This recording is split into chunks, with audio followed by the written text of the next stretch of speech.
Estou em frente ao edifício Itamar Franco, que concentra a maior parte das salas de aula da Faculdade de Engenharia da Universidade Federal de Juiz de Fora. Meu nome é André Marcato, sou professor titular do Departamento de Energia Elétrica da Faculdade de Engenharia da UFJF. Este é o primeiro segmento de vídeo da disciplina de Métodos de Otimização que pertence ao Departamento de Energia Elétrica. Apesar da tristeza advinda de tantas perdas impostas pela pandemia do Covid-19 para a população ao redor do mundo, a gente percebe que muitas atividades econômicas estão buscando caminhos para se reinventarem. Dentre estas está a educação. A pandemia do Covid-19 forçou esse setor da economia a buscar a utilização de tecnologias que permitirão às universidades cumprirem a sua função de forma ainda mais eficaz, que é atingir a maior quantidade de pessoas com a melhor qualidade possível. O objetivo desse segmento de vídeo é apresentar o que será visto no decorrer dessa playlist que contém o conteúdo da disciplina de Métodos de Otimização, cujo código no Departamento de Energia é ENE 081. Além de mim, os professores Ivo Chaves da Silva Júnior e João Alberto Passos Filho também são responsáveis por outras turmas dessa disciplina. Os nossos e-mails estão aqui embaixo. Será sempre um prazer poder responder dúvidas e ouvir sugestões a respeito de possíveis melhorias na apresentação do conteúdo desse curso. Nesse slide, a gente consegue ver os principais tópicos a serem cobertos, a serem abordados pela disciplina de métodos de otimização. O primeiro deles é programação linear. É quando você tem um modelo de otimização cuja função objetivo e todas as restrições são funções lineares de um conjunto de variáveis de decisão. Esse é o problema que a gente consegue resolver mais rapidamente. É claro que isso depende do número de variáveis de decisão, do número de restrições, da complexidade da função objetivo, mas são os problemas que existem técnicas que levam para um ótimo de forma muito específica, muito direta. Existem os problemas de programação inteira, quando você tem uma variável de decisão que só pode assumir valores inteiros. Dentro dessa categoria, a gente tem também os problemas binários, quando uma variável de decisão só pode assumir os valores 0 ou 1. Você tem os problemas de programação não linear, quando ou a função objetivo ou uma das restrições é uma função não linear das variáveis de decisão. A gente tem os problemas de programação dinâmica, quando você pega um problema de otimização relativamente extenso e aí um problema grande, e você particiona em problemas menores que se comunicam entre si. E existem essas técnicas, são denominadas técnicas de programação dinâmica, Como é que um problema transfere informação para o outro. Isso é muito comum quando você tem um problema de diversos estágios, um horizonte, por exemplo, de decisão muito grande, e você particiona em estágios pequenos, por exemplo, decisões diárias ou decisões mensais, e você resolve problemas menores que se comunicam entre si. Então aqui a gente tem os problemas de programação dinâmica. Existem também os problemas que são modelados baseados em inteligência computacional. Quando você quer, por exemplo, reproduzir a lei de evolução das espécies, que é quando a gente utiliza os algoritmos genéticos, que são baseados na teoria de Darwin. Quando você modela um problema de otimização e tenta resolvê-lo baseado na mesma forma como as formigas buscam pelo alimento, a gente tem os problemas, as técnicas que são denominadas ant colony. Você tem outras, você tem o batch search algorithm, quando você reproduz o comportamento dos morcegos ao tentar capturar uma presa. Então existem técnicas que a gente tenta matematicamente reproduzir o comportamento desses morcegos, só que agora a gente vai estar tentando encontrar o melhor valor de uma função objetivo, respeitando um conjunto de restrições. Então todas essas são técnicas utilizadas para a gente resolver um problema de otimização. Como a gente pode perceber, é muito abrangente o conteúdo dessa disciplina. Na realidade, a gente poderia ter uma única disciplina de 60 horas ou 4 créditos para estudar somente como resolver problemas de programação linear. Ou a gente poderia ter uma única disciplina de 60 horas, 4 créditos, para resolver para explicar como fazer, né, para otimizar um determinado problema, baseando-se em técnicas de inteligência computacional. Então, como fazer para poder estudar todos esses tópicos em uma disciplina de apenas 60 créditos? A gente parte do princípio que a gente quer atingir a formação básica de um engenheiro eletricista, um engenheiro de produção, um engenheiro civil, né? Qualquer que seja uma das engenharias, né? Então a gente quer mostrar como caracterizar, né? A partir de um problema real, como que a gente transforma isso num modelo matemático. É mais simples de resolver se a gente conseguir transformar esse modelo real num modelo, né, de programação linear. Com certeza vai ser mais simples de resolver, mas isso é possível, né? Se não for possível, a gente consegue modelar através de um problema de programação inteira, um problema não linear. Então, o primeiro objetivo da disciplina é esse, né? Mostrar quais são os diversos tipos, né, de modelos de otimização. Como a gente migrar de um problema real para um modelo de otimização, seja ele linear, inteiro, não linear e assim por diante. Dado que a gente conseguiu modelar esse problema real, como fazer para resolver? Quais são as principais técnicas de solução? A gente não vai, nesse curso, se aprofundar muito nas características matemáticas, em fazer provas dos diversos teoremas que estão por trás de tudo que a gente vai mostrar e vai utilizar aqui. Nosso objetivo aqui vai ser mostrar as principais técnicas utilizadas, apresentar os toolbox, né, computacionais disponíveis para resolver os problemas, né, nas diferentes abordagens aqui, linear, inteira, não linear, dinâmica. Então, principalmente, né, de forma transversal nesse curso, a gente vai utilizar linguagens de programação, principalmente a linguagem Python, que é uma das linguagens mais utilizadas hoje, né, mundialmente. E uma grande vantagem da linguagem Python é que ela é livre, né, uma linguagem gratuita. Você não precisa pagar nada para poder fazer um programa em Python. E existem diversas toolbox ou módulos disponíveis para acesso gratuito, né, como módulos ou toolbox de otimização. Então a gente vai tentar resolver esses problemas aqui, né, nas suas diferentes formas que a gente vai encontrar e resolvê-los utilizando um determinado toolbox em Python. Eventualmente também a gente vai utilizar a linguagem de programação Julia ou a linguagem de programação MATLAB. Uma outra grande vantagem do Python é que a gente vai poder utilizar um ambiente chamado Google Colab, que é uma infraestrutura disponibilizada pela Google, em que a gente, utilizando um simples navegador de internet, um Firefox, um Google Chrome e assim por diante, a gente consegue abrir um browser e escrever o nosso programa em Python.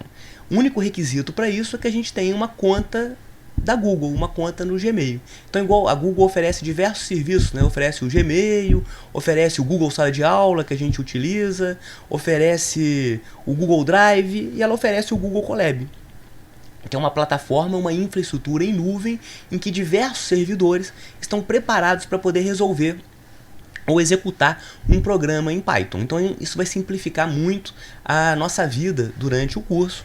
Então, diversas aulas a gente vai utilizar a linguagem Python para poder mostrar como que a gente resolve problemas de otimização nessas diferentes formas de modelá-los, né? A referência bibliográfica para esse curso vai ser concentrada em 3 livros. O primeiro deles, e o que vai ser mais utilizado, é o Introdução à Pesquisa Operacional, do Hillier. O segundo, Pesquisa Operacional na Tomada de Decisões, do Lechtermacher. E o terceiro, Introdução à Pesquisa Operacional, do Longarey. Adicionalmente, eu vou passar rapidamente por diversos livros que são considerados como referências secundárias, né? São livros que têm conteúdos que são abrangidos, né, por essa disciplina. Em relação às referências principais, todas elas podem ser acessadas via o nosso Sistema Integrado de Gestão Acadêmica, né, que é o SIGA. Então basta digitar SIGA, ufjf.br. Aqui você entra com as suas credenciais, né, que é o CPF e a sua senha, e você acessa o SIGA 3. Dentro do SIGA 3, basta você acessar o módulo referente à biblioteca. Dentro da biblioteca, é só você acessar o e-books. Uma vez no e-books, né, vamos digitar aqui o título, o nome do autor, né, Hillier. Já apareceu o nome do livro, né, Introdução à Pesquisa Operacional, clicou no nome do livro.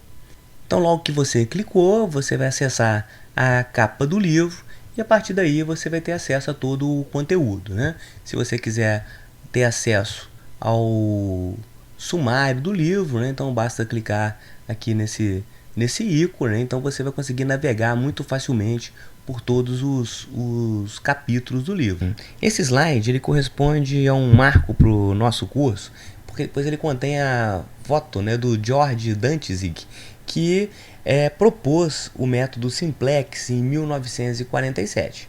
O método Simplex é na realidade um algoritmo, né? A gente consegue traduzir esse algoritmo no Tableau Simplex, em que a partir do momento que a gente consegue modelar um problema linear, a gente consegue fazer uma série de evoluções, né, modificações nas matrizes, né, que representam esse problema, e a gente consegue chegar no ponto de máximo, no ponto de mínimo, que representa a solução ótima do problema.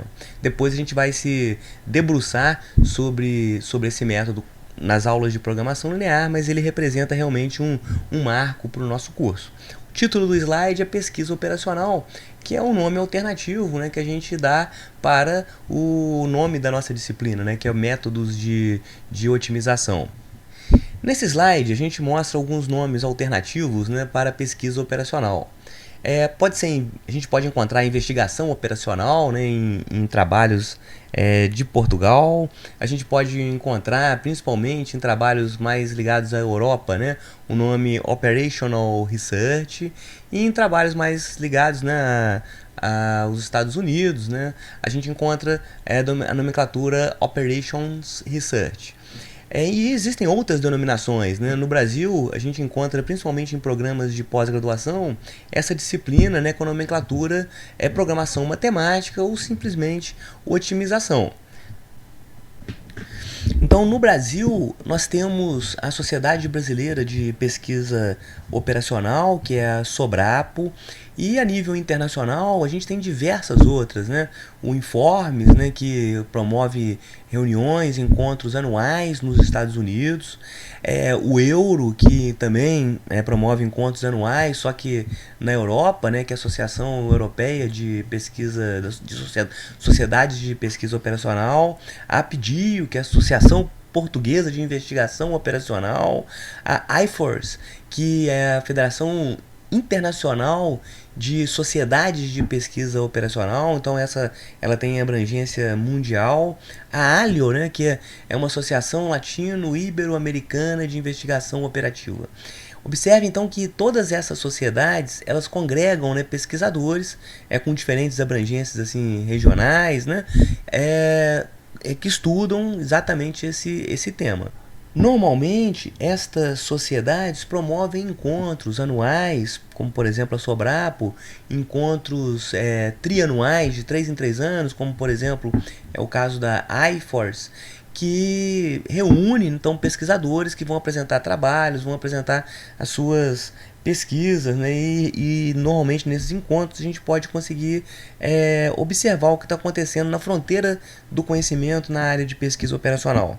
Eu incentivo fortemente, né, aos alunos que realmente se interessam por esse tema, que procurem, né, de acordo com a localidade que esses encontros ocorrem, né, de acordo com a facilidade que esses alunos possam comparecer esses eventos, que realmente o façam, né? Porque ali a gente vai poder ter um intercâmbio muito salutar, né, entre pesquisadores de diferentes partes do mundo ou diferentes partes do país que estão estudando esse tema, e essa troca de experiência realmente faz a gente crescer muito, né? Então, quem realmente se interessa pelo tema de pesquisa operacional, pelo tema de otimização, eu acho que vale muito a pena se aproximar de uma dessas sociedades.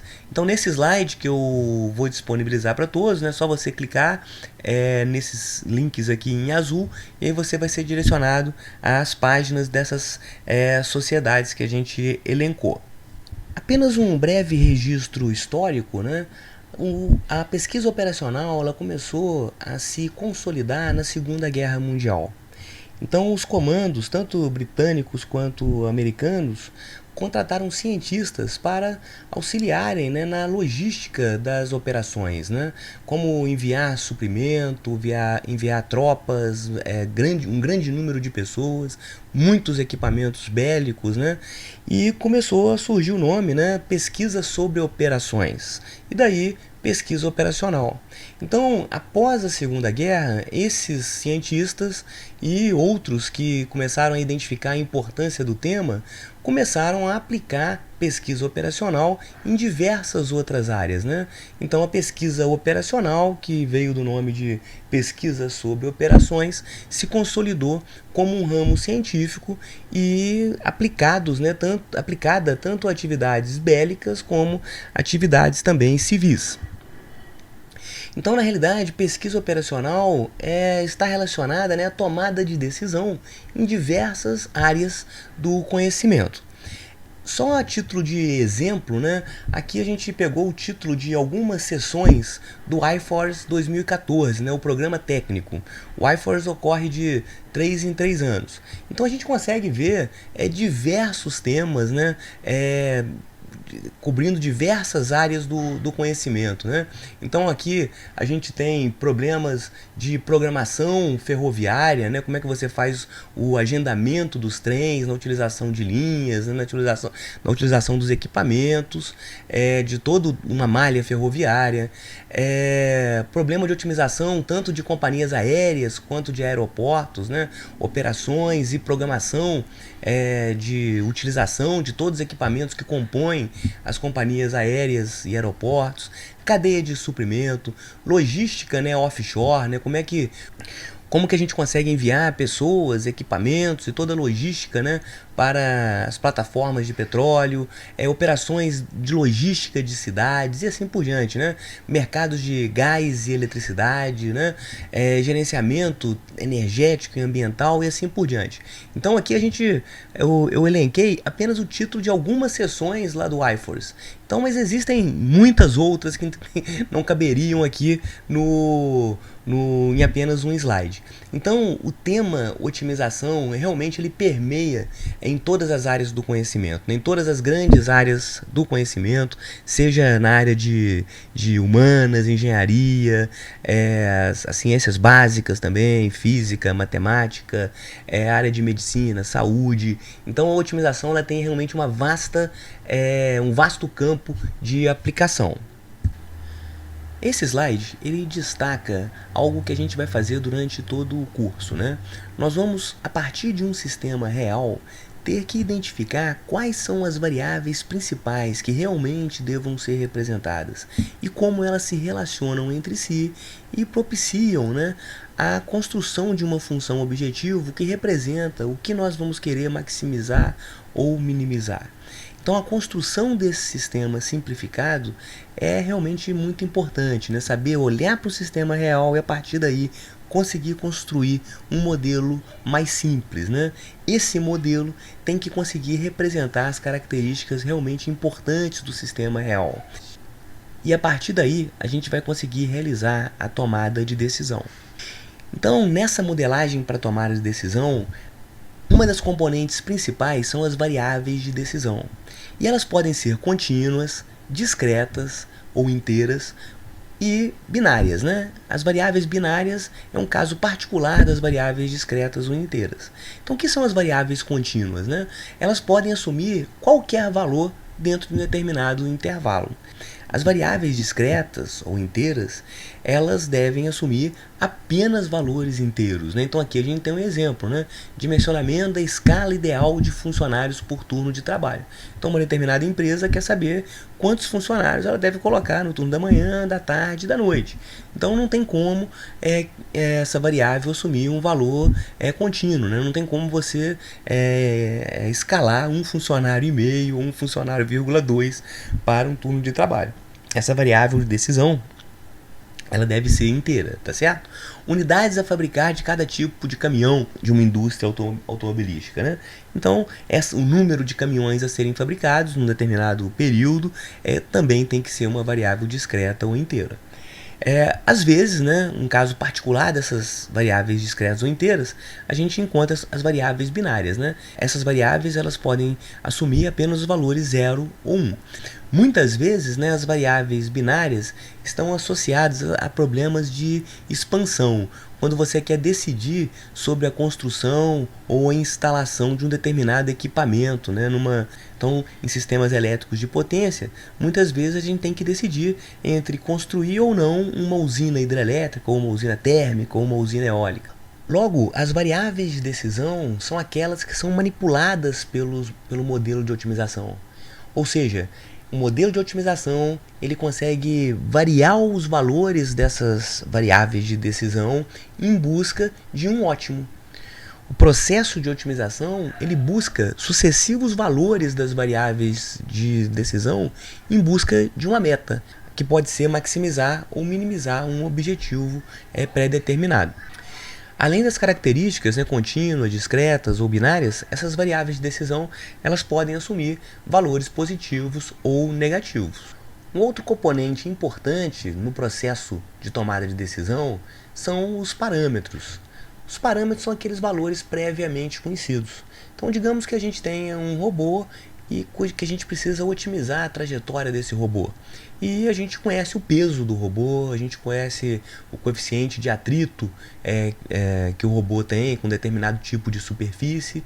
Então são valores previamente conhecidos, né? Aqui tem um outro exemplo, a demanda de um produto, né, no sistema de mix de produção.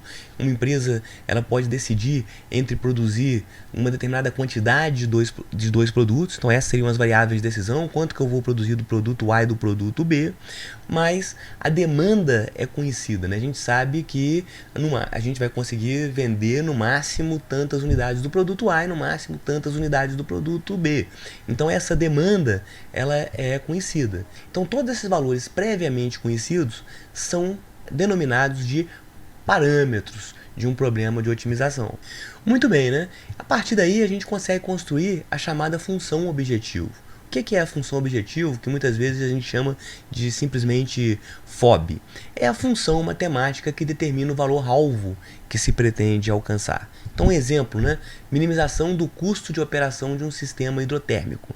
Um sistema hidrotérmico é composto por usinas hidrelétricas e termoelétricas, e a gente normalmente a gente vai querer gastar pouco com combustível que está associado à geração térmica. Aí a gente consegue escrever uma função, que é a FOB, que vai ser uma relação entre as variáveis de decisão e parâmetros conhecidos. Então a gente consegue escrever uma expressão matemática que determina o custo de operação, por exemplo, do sistema hidrotérmico, e a gente vai querer minimizá-lo. Um outro exemplo, né? Maximização do tempo entre a passagem de dois robôs por um ponto no sistema de patrulhamento. Às vezes você vai construir, você está monitorando uma área, você quer fazer o processo de vigilância de uma determinada área e você quer que os robôs eles passem num determinado ponto que a gente precisa supervisionar. A gente quer maximizar o tempo entre a passagem dos dois robôs por esse ponto. Você pode maximizar o fluxo de potência que vai percorrer uma linha de transmissão, né? Você pode querer minimizar a probabilidade de perda de carga. Esse também é um outro exemplo associado a sistemas de potência. Então, de acordo com o nosso problema real, a gente vai, naquele processo de construir um modelo simplificado, a gente vai ter sempre que escrever uma função objetivo. Mais à frente a gente vai fazer diversos exemplos em que a gente vai ter que construir funções objetivos. Finalmente, né, um outro componente importante, né, nesse processo de modelagem para tomada de decisão é o conjunto de restrições. Então as restrições são conjuntos de equações ou inequações que também relacionam, né, variáveis de decisão e parâmetros e representam, por exemplo, limitações físicas do sistema. Então digamos que eu tenho uma determinada fazenda, essa fazenda tem uma área, eu preciso decidir quanto que eu vou, qual área da fazenda que eu vou utilizar para plantação de soja e qual área que eu vou utilizar para plantação de feijão. Então existe uma limitação aí, né? A soma dessas áreas de soja e de feijão, que são as minhas variáveis de decisão, a soma dessas duas variáveis de decisão tem que ser igual à área da fazenda. Então, digamos que essa área da fazenda é de 100 hectares. Então, a área de soja que eu vou utilizar para plantar soja, mais a área que eu vou utilizar para plantar feijão, tem que ser igual a 100. Então, as áreas, né, são variáveis de decisão. 100 é um parâmetro do meu problema. E essa equação, né, ela representa uma determinada restrição. Então a gente pode imaginar diversos outros tipos de restrições, né? Capacidade máxima de produção, número máximo de colaboradores. Um conjunto de restrições muito específicos são as chamadas restrições de canalização. E elas se referem aos limites inferiores e superiores das variáveis de decisão. Nesse slide, a gente mostra as fases do estudo da pesquisa operacional. A primeira delas é a identificação de um sistema real. Esse sistema, ele passa pela etapa de definição do problema. Então aqui a gente vai querer definir os objetivos a serem alcançados e começar a vislumbrar os caminhos, né, para que esses objetivos possam ser alcançados, né? E aí a gente vai começar a tentar construir um modelo matemático. Nesse modelo, a gente vai ter que especificar muito bem quais são as variáveis de decisão, qual a função objetivo, o conjunto de inequações e equações que compõem as restrições do modelo matemático, né? O tipo do modelo. A partir desse momento, né, a gente vai conseguir verificar como que a função objetivo, as equações e inequações se relacionam às variáveis de decisão. Então a gente vai saber se é um modelo linear, modelo não linear, se as variáveis, né, os tipos das variáveis são variáveis contínuas, são variáveis discretas, são variáveis binárias, tá certo? Muitas vezes, nesse momento, a gente vai retornar ao passo anterior, né? Na hora que você olha para o seu conjunto de variáveis, aí você vê que existem diversas variáveis de decisão. Todas elas são contínuas. E de repente, na hora que você começa a construir, você percebe que a gente tem apenas uma variável inteira. Será que a gente não consegue dar um passo atrás e tentar definir novamente o problema para que todas elas sejam contínuas? Porque a gente já sabe que a existência de variáveis inteiras complica o processo de solução. A partir daí, a gente vai partir para a solução do modelo.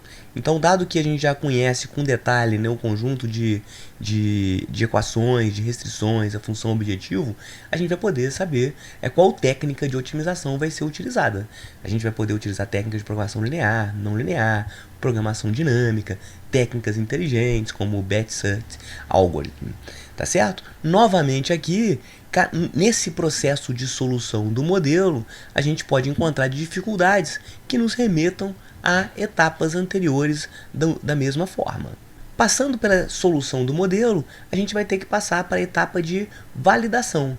Então o modelo ele vai ser considerado válido se ele conseguir prever com precisão aceitável o comportamento, né, do sistema real. Na hora que você olha para os resultados, né, esses resultados eles são condizentes, né, com o sistema real que você quer modelar.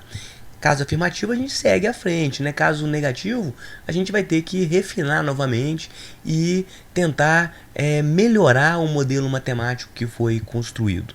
E chegando na parte final, né, a gente vai implementar os resultados. Então, nesse momento, né, em que os resultados do modelo de otimização eles vão ser aplicados na prática, novamente a gente pode perceber que a gente precisa fazer um novo processo de validação. Então todas essas etapas elas são muito importantes, né, até que a gente chegue, né, na avaliação final e verificar se o objetivo realmente foi alcançado. Esse slide é importante para mostrar a relação entre o tipo de modelo e o tipo das variáveis de decisão. Todo modelo de programação linear, as variáveis de decisão obrigatoriamente devem ser contínuas. No modelo de programação linear inteira, que é o PLI, as variáveis de decisão elas devem ser discretas. No modelo denominado programação linear inteira mista, PLM ou simplesmente PIM, os tipos de variáveis podem ser discretas ou contínuas. Ou seja, quando você tem no mesmo problema variáveis discretas e contínuas, isso pode caracterizar um modelo de programação linear inteira mista. Num problema de programação linear binária, obrigatoriamente todas as variáveis de decisão devem ser do tipo binário. No problema de programação linear binária mista, as variáveis devem ser ou binárias ou contínuas. Quando você chama um modelo de programação não linear, todas as variáveis de decisão devem ser contínuas. Se você tem um modelo de programação não linear inteira mista, as variáveis de decisão elas são discretas e contínuas. Num problema de programação não linear binária mista, as variáveis devem ser binárias ou contínuas. E finalmente, no problema de programação não linear inteira binária, as variáveis devem ser discretas e binárias. Então observem que aqui a gente tem nessa tabela uma relação entre o tipo de modelo e o tipo da variável. Mas observem que a gente precisa ter ainda mais algumas informações para caracterizar um modelo, por exemplo, como sendo de programação linear ou programação não linear. E isso vai ser dado pelo próximo slide. Então, todo problema de programação linear, aí essas linhas aqui, elas abrangem esses problemas, né? E eles podem ser problemas lineares, lineares inteiros, linear inteiro misto, linear binário misto. Tanto a função objetivo quanto todas as restrições, sejam elas dadas por equações ou inequações, todas elas devem consistir numa relação linear entre as variáveis de decisão. Se na função objetivo ou em uma das restrições houver uma relação não linear entre as variáveis de decisão, o problema vai ser denominado problema de programação não linear. Ou seja, se uma variável de decisão estiver multiplicada pela outra, ou se aparecer o quadrado de uma variável de decisão, ou seno, ou o logaritmo de uma variável de decisão em uma das equações, na FOB ou nas restrições, o problema passa a ser caracterizado como problema de programação não linear. E aí, de acordo com o tipo das variáveis, né, que elas podem ser inteiras, binárias, combinação entre elas, aí a gente vai caracterizar aqui o problema de programação não linear, programação não linear inteira, problema de programação não linear inteira mista e assim por diante. Tá certo? Só para fixar os conceitos apresentados até agora, vamos imaginar que nós tenhamos uma pequena marcenaria que produz dois tipos de móveis, mesas e cadeiras. Mesas e cadeiras. O lucro unitário de uma mesa produzida é de R$ 34 para cada unidade. E o lucro unitário de cada cadeira produzida é de R$ 18 para cada unidade. Uma mesa consome 12 minutos de mão de obra. Para a gente conseguir montar uma mesa, nós vamos gastar 12 minutos. E cada cadeira necessita de 10 minutos de mão de obra. No entanto, para produzir uma mesa, são necessárias 3 unidades de madeira. E para produzir uma cadeira, é necessária 1 unidade de madeira. Uma informação adicional é que a marcenaria dispõe de 8 horas de mão de obra diariamente. Nós temos disponíveis 480 minutos de mão de obra por dia. E, finalmente, diariamente podem ser consumidos, no máximo, 72 unidades de madeira. Portanto, nós teremos que determinar um esquema diário de produção da marcenaria que permita a ela a obtenção de lucro máximo. Com essas informações, nós conseguimos montar um modelo de otimização. Qual que é a nossa função objetivo, né? A nossa FOB? Nós queremos maximizar o lucro. que é dado por quê, né? 34 vezes a quantidade de mesas produzidas, mais 18 vezes a quantidade de cadeiras produzidas, sujeito a um conjunto de restrições. Qual que é a primeira restrição, né? O número de mesas produzidas vezes o tempo necessário para a confecção de cada uma, então 12 vezes m, mais o número de cadeiras produzidas, mais o tempo necessário para a confecção de cada cadeira, 10 vezes c, tem que ser menor ou igual que a quantidade de minutos de mão de obra disponível por dia. Tem que ser menor ou igual que 480. Outra restrição é que a quantidade de madeira disponível diariamente tem um limite. Cada mesa necessita de 3 unidades de madeira. Então 3 vezes m, mais cada cadeira necessita de 1 unidade de madeira, mais 1 vezes c, tem que ser menor ou igual que 72. E a gente tem a restrição de não negatividade das variáveis. Então, o número de mesas tem que ser maior ou igual a zero, e o número de cadeiras tem que ser maior ou igual a zero. Então, nesse pequeno exemplo, a gente conseguiu, a partir de um problema real, montar um modelo de otimização, que é dado por esse conjunto de equações dentro desse quadradinho vermelho aqui. Aqui a gente consegue identificar alguns componentes importantes, né? O primeiro deles são as variáveis de decisão. Nesse pequeno exemplo, as variáveis de decisão são a quantidade de mesas e cadeiras a serem produzidas. Um outro componente importante são os parâmetros do modelo de otimização, né? Nesse exemplo, os parâmetros são todas essas grandezas fixas aqui, né? 34, 18, que refere-se ao lucro de cada mesa e cadeira produzida, 12, 10, que é o tempo necessário para a construção de cada um dos móveis, o 3, o 1. Todos esses são parâmetros do modelo de otimização. O próprio 480, o próprio 72. Então todas essas são grandezas conhecidas e que foram utilizadas para escrever as equações tanto da função objetivo, que é um outro componente importante do modelo de otimização, a FOB, quanto do conjunto de restrições, que está destacado aqui nesse quadrado em roxo.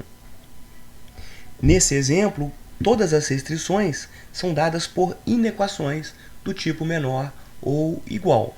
E a gente consegue destacar aqui um subconjunto, né, dentro do conjunto de restrições, que são as chamadas restrições de canalização, né, que refere-se ao limite das variáveis. Quando nós olhamos para esse modelo construído, a gente percebe que esse é um problema de programação linear. Por quê, né? Primeiro aspecto, a FOB contém uma relação linear entre as variáveis de decisão. Todas as restrições do meu conjunto de restrições também são relações lineares do conjunto de variáveis de decisão. Então isso caracteriza esse problema como sendo linear. De acordo com as características das variáveis de decisão, a gente vai classificar dentro das diversas possibilidades possíveis. Como nas restrições de canalização a gente definiu que as nossas variáveis de decisão são contínuas, esse problema ele vai ser simplesmente um problema de programação linear. Observe que essa é uma simplificação do problema real, porque na vida prática da marcenaria a gente não vai conseguir produzir uma mesa, 2 ou uma cadeira, 4. A gente vai ter que construir um número inteiro, né, de mesas e cadeiras. Se eu adotei essa simplificação, se eu permitir que as variáveis de decisão sejam contínuas, na hora que o resultado for obtido, a gente vai ter que adotar algum critério de decisão, né? Então a gente vai poder fazer um arredondamento, usar alguma estratégia, tá certo? Mas a gente está fazendo a opção de usar um modelo mais simples para obter uma solução mais rápida. A técnica de solução também vai ser mais simplificada para a gente conseguir modelar o problema real. Se a nossa decisão fosse que as variáveis de decisão mesa, o M e o C, fossem variáveis inteiras, então o problema seria um problema de programação linear inteiro, tá certo? E aí a gente teria que usar técnicas de solução um pouco mais sofisticadas. Se, eventualmente, ao escrever as equações, aparecesse, por exemplo, aqui um m ao quadrado da função objetivo, esse problema passaria a ser não linear, né? Essa não linearidade não precisaria necessariamente aparecer aqui na função objetivo. Poderia aparecer em qualquer uma das restrições. Nesse slide, a gente consegue ver os principais tipos de modelos de otimização e as técnicas de solução disponíveis, né? A gente tem os modelos determinísticos, os modelos estocásticos e outras técnicas. Nos modelos determinísticos, a gente tem diversas possibilidades, né? Nesse curso, a gente vai estudar, né, programação linear, programação binária, programação não linear e programação dinâmica determinística. Na bibliografia do curso, né, a gente tem capítulos em que vocês podem estudar também a programação em redes e programação multiobjetivo, mas a gente não vai tratar diretamente nessa disciplina. Nos problemas estocásticos, a gente não vai se debruçar durante o curso, né? Só para exemplificar, né, um modelo estocástico é quando você tem os parâmetros com um comportamento baseado em probabilidade. Então, igual no exemplo que a gente acabou de ver, né? A gente tinha lá a quantidade de madeira disponível, né? 72 unidades de madeira. Se essa quantidade for variar aleatoriamente, né, de acordo, por exemplo, com a disponibilidade de madeira no mercado, para que a madeireira ela consiga comprar essa madeira, então a gente teria uma complexidade a mais no nosso problema e ele passaria a ser classificado como estocástico. Então existem diversas metodologias, né, para tratar os problemas estocásticos, mas a gente não vai abordá-las no decorrer desse curso. E a gente tem diversas outras técnicas, né, nesse curso. A gente vai abordar a técnica de inteligência computacional, que é desmembrada em diversas possibilidades, né? A gente vai estudar especificamente os algoritmos genéticos. No exemplo que a gente acabou de resolver, o da marcenaria, a gente teve que montar uma equação da função objetivo. E para isso a gente tem que se basear em determinados critérios, né, que a gente chama de critério de decisão. É descobrir como que as variáveis de decisão elas devem ser associadas para nós compormos, né, a função objetivo. A busca, né, então, pela solução ótima, ela tem que ser norteada por um critério. E o mais comum, o que aconteceu no exemplo da marcenaria, é o critério econômico, né, que foi justamente maximizar lucro. Mas a gente poderia criar funções objetivo cuja expressão vise minimizar custos. E em alguns problemas pode existir mais de um critério. Aí são chamados problemas de otimização multiobjetivos, sabendo-se que muitas vezes os critérios podem ser conflitantes. Um exemplo clássico é o do despacho termoelétrico, né? A gente tem diversas térmicas com diferentes combustíveis. Além de atender o mercado de energia, né, com um preço mais baixo, eu vou querer despachar as térmicas com os custos menores, né? Eu vou querer escolher as térmicas que lançam menos dióxido de carbônico ou gás carbônico na atmosfera. Muitas vezes esses objetivos eles podem ser conflitantes. Uma recomendação que a gente deve ter sempre em mente, logo que a gente escreve a função objetivo de acordo com o problema real e qual critério de decisão que a gente vai adotar, seja maximizar lucro, minimizar prejuízo, minimizar despesas ou evitar poluição atmosférica, a gente vai escrever uma expressão e é muito importante que a gente faça uma análise dessa expressão da função objetivo em relação a alguns aspectos. Por exemplo, continuidade. A gente precisa saber se a função é contínua, descontínua, discreta, porque de acordo com isso, os métodos a serem empregados para a solução do problema vão se diferenciar. Modalidade, o problema pode ser unimodal ou multimodal. Convexidade, a função pode ser côncava ou convexa, e aí isso vai determinar se ela realmente possui um máximo ou um mínimo.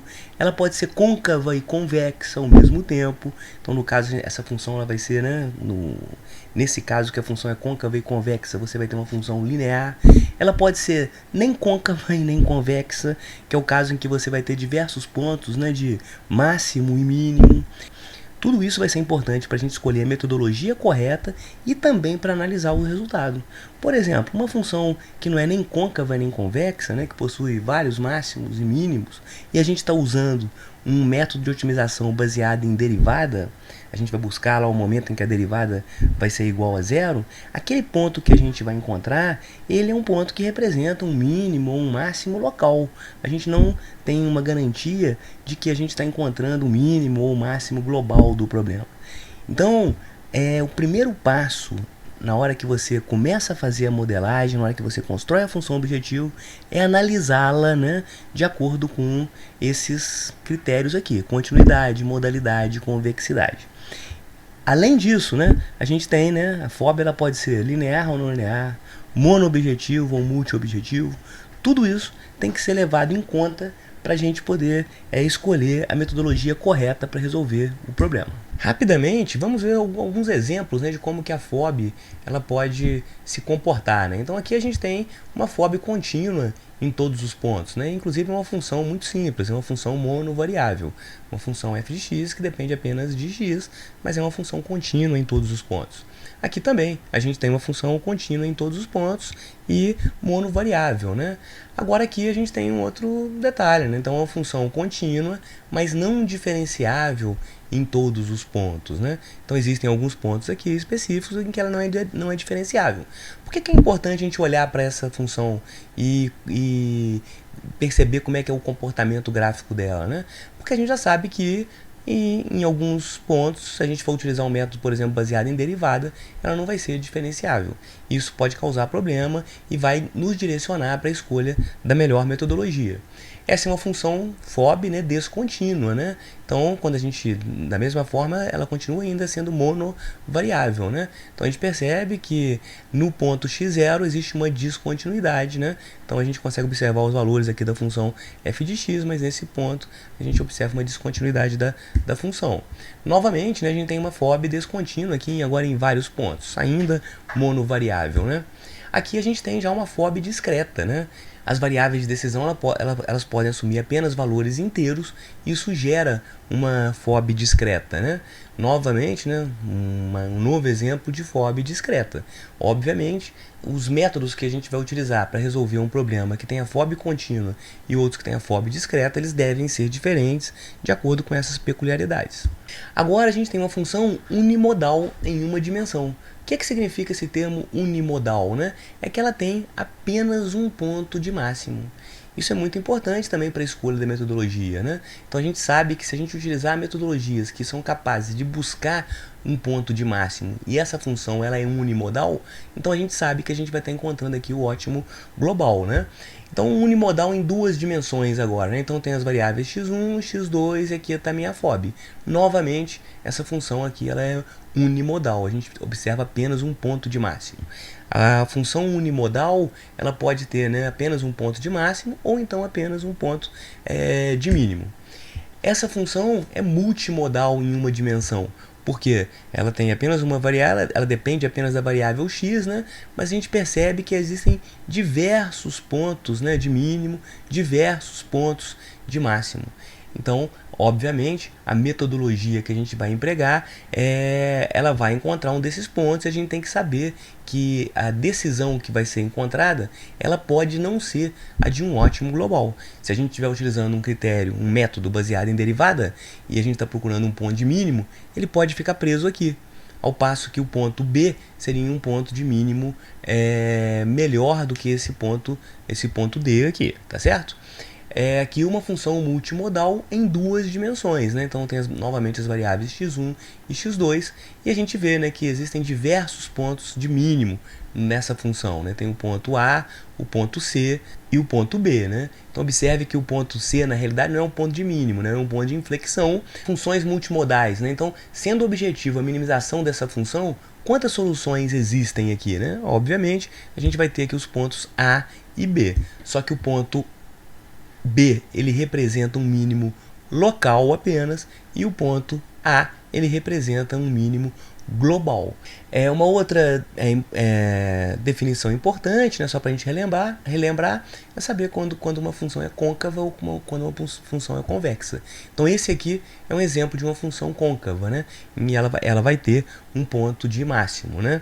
Essa aqui vai ser uma função convexa, então aqui ela vai ter um ponto de mínimo.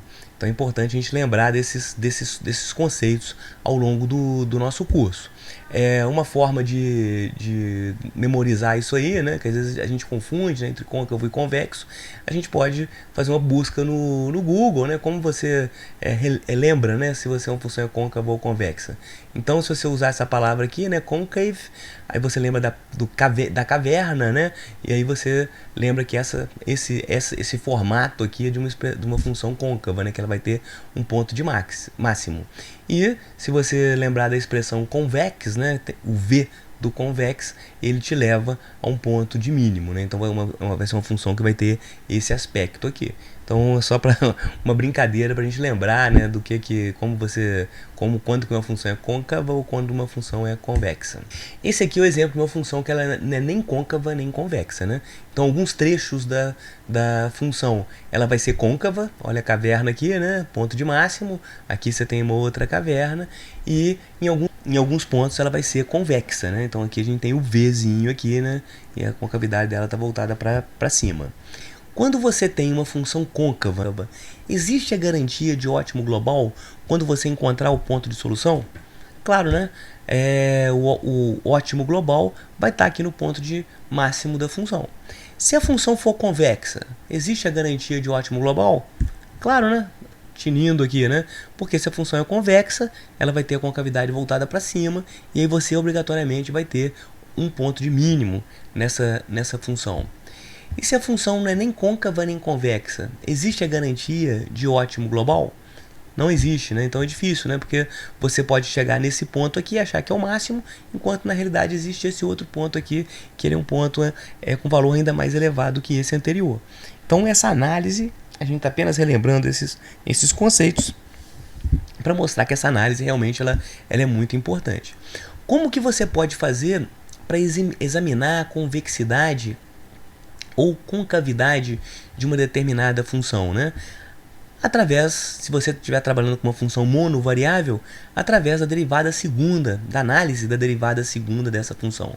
Então, se para todos os valores de x, né, no intervalo que você está analisando a função, a derivada segunda ela é menor ou igual a zero, a gente diz que essa função ela é côncava.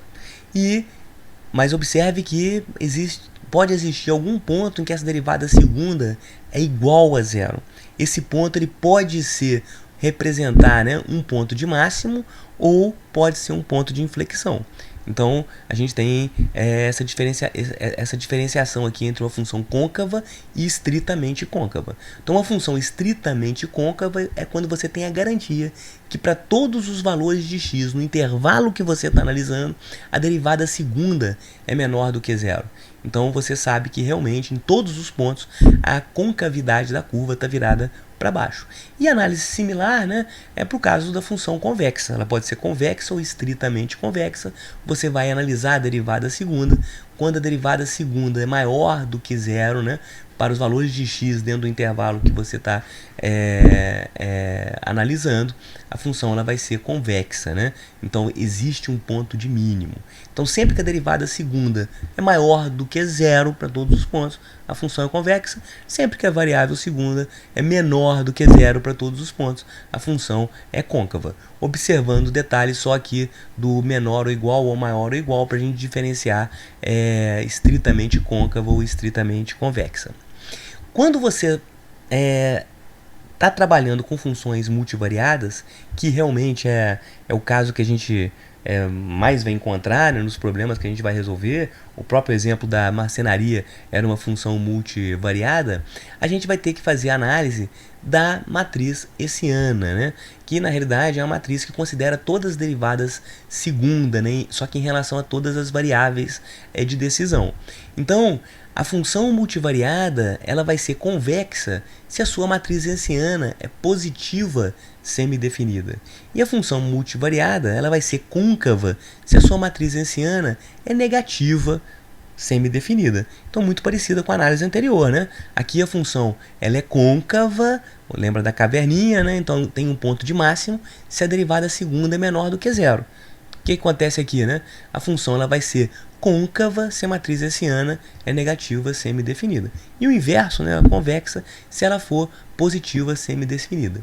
Então, para a gente poder analisar a questão dela ser positiva ou negativa semidefinida, a gente vai utilizar o critério de Sylvester, né? Em que a gente vai ter que olhar para os menores principais dessa matriz hessiana, né? Então, o que é a matriz hessiana, né? A gente vai pegar nessa primeira linha aqui e vai derivar o f de x em relação à primeira variável de decisão, x1. Aí depois, nessa primeira coluna aqui, eu derivo em relação a x1 novamente. Aí aqui eu já derivei em relação a x1, agora eu derivo em relação a x2 e vou assim sucessivamente até xn.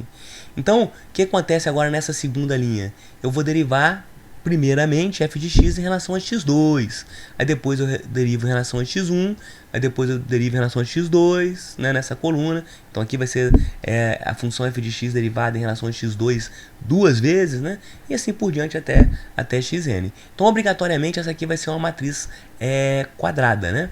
E é importante fazer o seguinte, né, essa análise aqui pelo critério de Sylvester que a gente vai mostrar tem que ser para os valores, todos os valores de x, né? Esse x que eu estou destacando aqui, na realidade agora ele passa a ser, já que a função é multivariada, ele passa a ser um vetor, né? x1, x2 até xn. E aí eu vou querer que a análise que eu vou fazer, ela tem que valer para todos os valores de x dentro da sua restrição de canalização, né? Dentro do máximo e mínimo de cada x, né, que compõe esse vetor aqui, né? O x1, o x2 até xn. Então, o que são esses menores principais, né? O primeiro menor principal é esse aqui. Ele representa uma matriz aqui, que na verdade não é uma matriz, é apenas um valor, né? Uma matriz 1 por 1. O segundo menor principal representa essa matriz aqui 2 por 2. Aí depois você vai fazendo a matriz 3 por 3 até a matriz n por n, tá certo?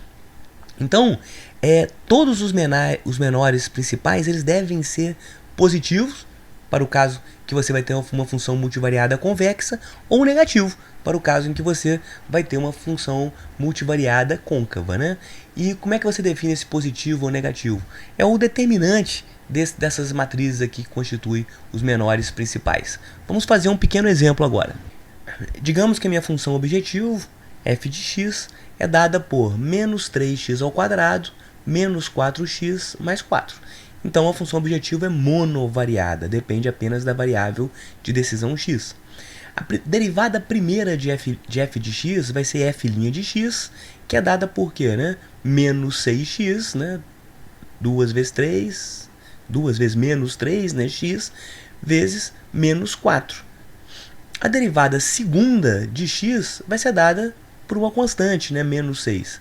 Como esse menos 6, né, ele não depende nem da própria variável de decisão, é uma constante, né, um escalar, e é menor do que zero para qualquer valor de x, essa função ela vai ser estritamente côncava, né, lembrando da caverninha, né, então essa função ela vai ter um ponto de máximo, obrigatoriamente vai ser uma função unimodal. Vamos fazer mais um exemplo. Digamos que a minha função objetiva é dada por f de x, só que agora o f de x é igual a e elevado a x elevado ao quadrado. Então vamos para um rascunho aqui, né? Eu quero que a minha FOB seja dada por f de x igual a e elevado a x ao quadrado. Como que a gente faz, né, para calcular a derivada primeira de f' de x, né? A gente considera que esse x ao quadrado aqui é igual a u, né? Então, essa derivada, ela vai ser o quê, né? Vai ser o próprio e elevado a u vezes u', né? A derivada de u. Então, isso aqui vai ser igual a 2x e elevado a x ao quadrado, tá certo? Então, essa é a derivada primeira da minha função f de x. Então, a derivada aqui segunda vai ser a derivada da primeira vezes a segunda, mais a primeira vezes a derivada da segunda, tá certo? Então, a derivada da primeira é igual a 2 vezes a segunda, que é elevado a x ao quadrado, mais a primeira, que é 2x, vezes a derivada da segunda, que a gente já tinha até calculado, que é 2x vezes e elevado a x ao quadrado. Então, o f duas linhas de x vai ser dado por quê? 2 vezes e elevado a x ao quadrado mais 4x ao quadrado vezes e elevado a x ao quadrado. Então, a gente observa que toda vez que aparece o x nessa expressão, ele está elevado ao quadrado. Então, qualquer que seja o valor de x, ele vai ser sempre o quê? X ao quadrado vai ser sempre positivo. Então, cada um desses termos aqui vão ser sempre positivos. Nós podemos afirmar, então, que o f duas linhas de x vai ser sempre maior do que zero. Inclusive, é impossível, né, que ele seja igual a zero, né? Sempre vai ser maior do que zero. Sendo assim, essa função ela vai ter a concavidade voltada para cima, né? Então vai ser uma função convexa, obrigatoriamente ela vai ser uma função unimodal e ela vai possuir um ponto de mínimo. Voltando aqui para o slide, a gente vê a expressão da derivada segunda de f de x, e aí, como ela é maior do que zero para todo x, é uma função estritamente convexa. Vamos fazer um exemplo agora um pouquinho mais elaborado dessa função aqui, né? F de x1, x2 e x3, essa vai ser minha FOB, ou seja, a gente tem 3 variáveis de decisão, e aqui é a minha expressão da FOB. A gente percebe que essa aqui é uma função não linear, né? Porque a gente encontra a variável x1 elevado ao quadrado, x2 elevado ao quadrado, multiplicação de x1 por x2, ou seja, é preciso a gente investigar o comportamento da convexidade dessa função. Como é que a gente calcula a ensiana, né? Vamos voltar lá para o nosso rascunho. Eu já deixei aqui a expressão da nossa FOB escrita, né? Como é que vai ser a derivada de f' de x em relação a x1? Vai ser igual a quê? 12x1, essa é a derivada dessa parcela aqui, né? A derivada dessa parcela aqui vai ser 0, a derivada dessa parcela vai ser 0, a derivada dessa parcela vai ser o quê? Mais 6x2. A derivada dessa parcela vai ser menos 3. A derivada dessa parcela vai ser 0. E a derivada dessa parcela vai ser 0. Como vai ser agora a derivada de f' de x em relação a x2? A derivada dessa parcela aqui vai ser 0. A derivada dessa parcela aqui vai ser 8x2. A derivada dessa parcela vai ser 0. A derivada dessa parcela vai ser o quê? 6x1. A derivada dessa parcela vai ser 0. A derivada dessa parcela vai ser menos 4. E a derivada dessa última vai ser 0. Finalmente, como vai ser a derivada de f' de f de x em relação a x3? A gente vai ter o quê? A derivada dessa parcela vai ser 0, a derivada dessa vai ser 0, a derivada dessa vai ser o quê? 4x3. A derivada dessa vai ser 0, dessa vai ser 0, dessa vai ser 0 e dessa vai ser 0. Excelente! A partir daqui, a gente vai ter que derivar novamente essa expressão em relação a x1, x2 e x3. Então, a derivada segunda aqui, em relação agora a x1, x1, vai ser o quê? 12. A derivada segunda de x em relação a x1, x2 vai ser o quê? 6. E a derivada segunda de f de x1 em relação a x3 vai ser igual a 0. Nessa segunda expressão, novamente, a gente vai ter que calcular a derivada segunda de x em relação a x2, x1 vai ser o quê? 6. A derivada segunda de x2 em relação a x2 vai ser 8. E a derivada segunda, né, em relação a x2 e x3 vai ser igual a 0.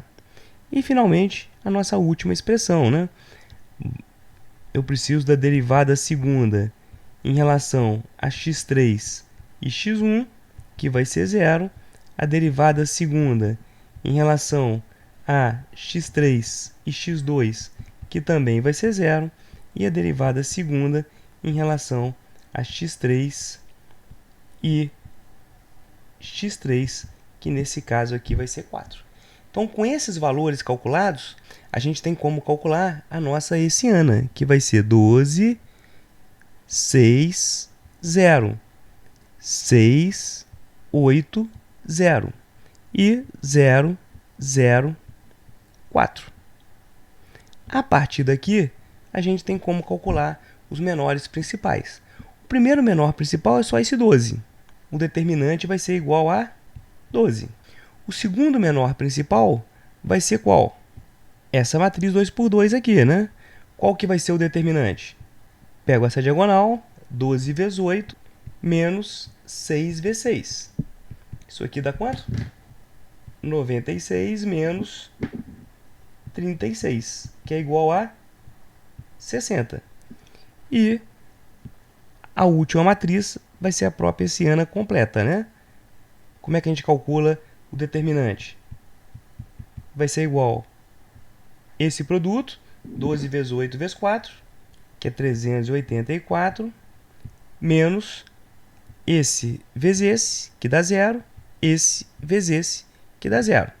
Menos agora esse produto, que vai dar 0, menos esse vezes esse, que vai dar 144. Menos esse vezes esse, que vai dar 0. Então, esse terceiro determinante vai dar o quê?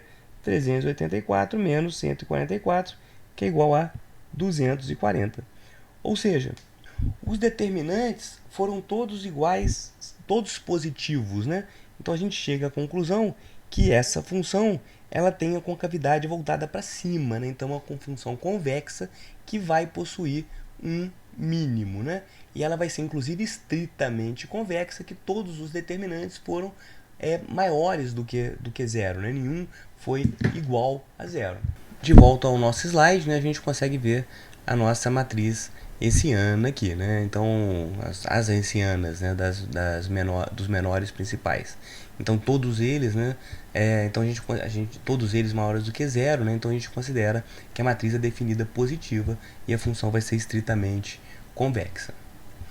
Quando nós encontramos uma região de solução que não é nem côncava nem convexa, então quando a gente faz essa análise da hessiana e a gente chega a essa conclusão, né, que você vai encontrar ali menores principais, horas maior do que zero, menor do que zero, então a função não vai ser nem côncava nem convexa. E aí a gente está se deparando com um problema que realmente é complicado você encontrar o ótimo global, né? E ainda mais dependendo da região de solução e do tamanho do problema, né? Então, um problema com muitas variáveis de decisão. Então, de acordo com as restrições de canalização, os limites das variáveis, a região de solução ela é muito extensa. Então, você encontrar a otimalidade global é como se você estivesse procurando agulha no palheiro, né? Então, nesse tipo de problema, a gente tem que buscar técnicas mais sofisticadas para resolvê-los. Vamos mostrar dois pequenos exemplos de funções que não são nem côncavas nem convexas, né? Essa aqui é uma primeira função, né? Eu quero maximizar uma função objetivo que é dado por a função f de x, y, são apenas duas variáveis de decisão, e a expressão da função objetiva é dada por x ao quadrado mais y ao quadrado mais 25, seno ao quadrado de x mais seno ao quadrado de y, né? Sujeito a apenas duas restrições de canalização, tanto x quanto y devem estar compreendidos entre menos 6 e 6. Será que é difícil ou será que é fácil encontrar o ótimo global para esse problema, né? Vamos dar uma olhada no gráfico dessa função. Olha como é que o gráfico é interessante, né? Essa função ela recebe a denominação de egg crate, né? Então ela tem diversos pontos de máximo e diversos pontos de mínimo dentro da região de interesse, né? Com o x variando e o y variando de menos 6 a 6. O ponto de mínimo ele realmente está aqui na coordenada 0 e 0. Então ela é uma função que a gente conhece o mínimo global, mas normalmente a gente utiliza muito essa função para poder entregar para um determinado algoritmo de otimização e ver se realmente ele consegue lidar com todas as características aqui mais complexas da função e realmente chegar nesse ponto. Então a Egg Crate Function é muito utilizada, né, para testar o desempenho de algoritmos de otimização.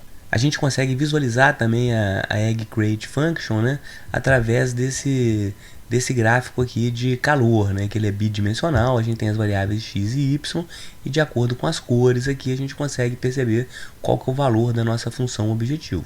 Então em asterisco aqui, né, a gente tem os pontos de máximo da função e o ponto de mínimo ele vai estar nessa região aqui. Uma outra função interessante é a Ackley Function, né, que tem essa expressão aqui para o caso bidimensional.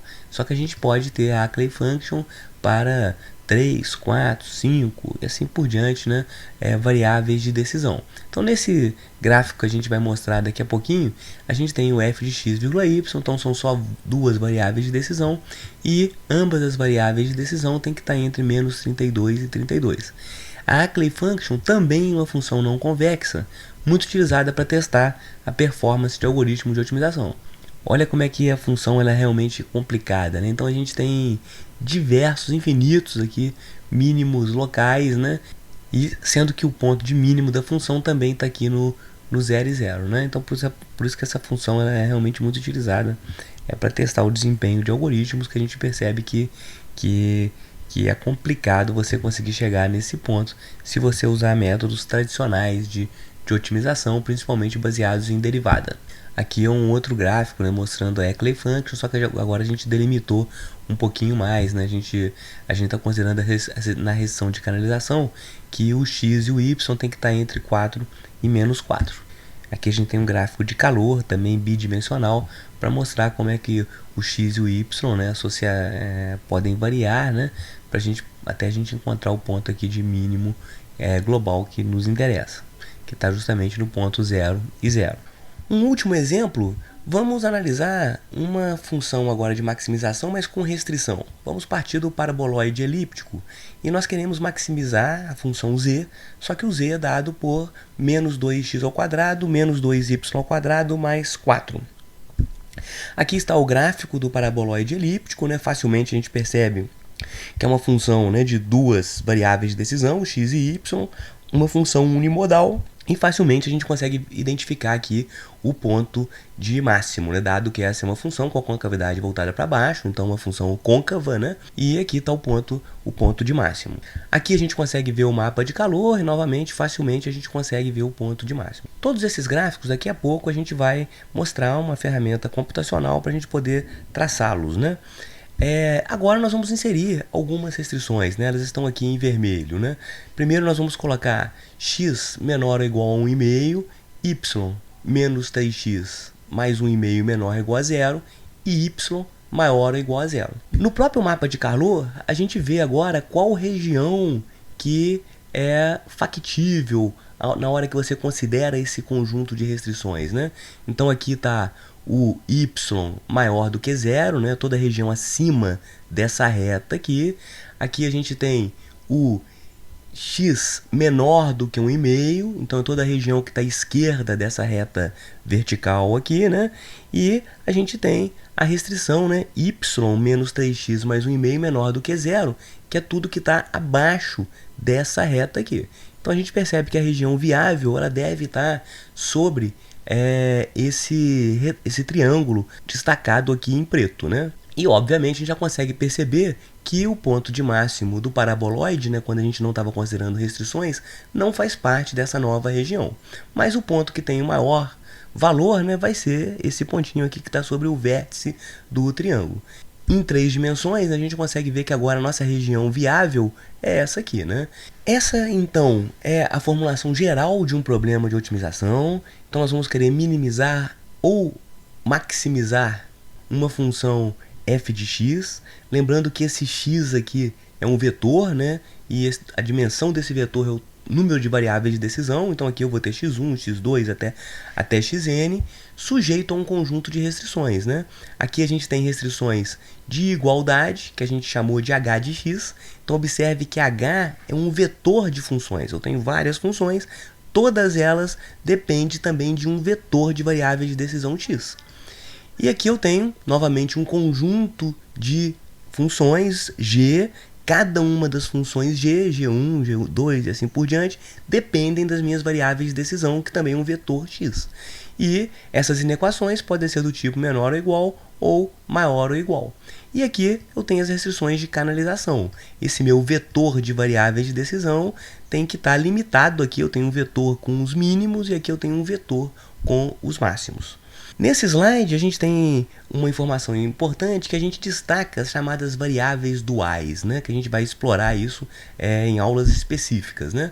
Então, esse vetor x aqui, ele representa as variáveis que nós chamamos de primais. Associado a cada uma das restrições, a gente tem os chamados multiplicadores de Lagrange ou variáveis duais, né? E designados aqui por lambda 1, lambda 2, lambda 3 e lambda 4. Na realidade, lambda 1 ele vai ser um vetor que vai ter as variáveis duais de cada uma das restrições de igualdade. O lambda 2 vai ser um vetor também que tem os multiplicadores de Lagrange, as variáveis duais de cada uma das inequações. O lambda 3 é um vetor que tem as variáveis duais em relação aos lower bound, né, aos valores mínimos das variáveis de decisão.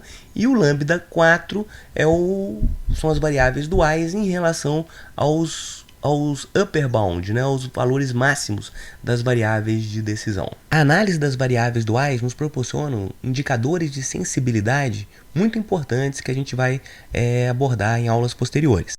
Com isso, nós chegamos ao final da primeira aula da disciplina de Métodos de Otimização do Departamento de Energia Elétrica da Universidade Federal de Juiz de Fora. Na próxima aula, nós mostraremos um primeiro exemplo de utilização da linguagem Python em conjunto com o ambiente do Google Colab para a resolução de problemas de otimização. Muito obrigado por ter ficado até aqui, espero que gostem das aulas restantes. Sintam-se à vontade para me contactar através do e-mail abaixo, que vai ser um prazer responder suas dúvidas e ouvir as suas sugestões. Então, até a próxima aula.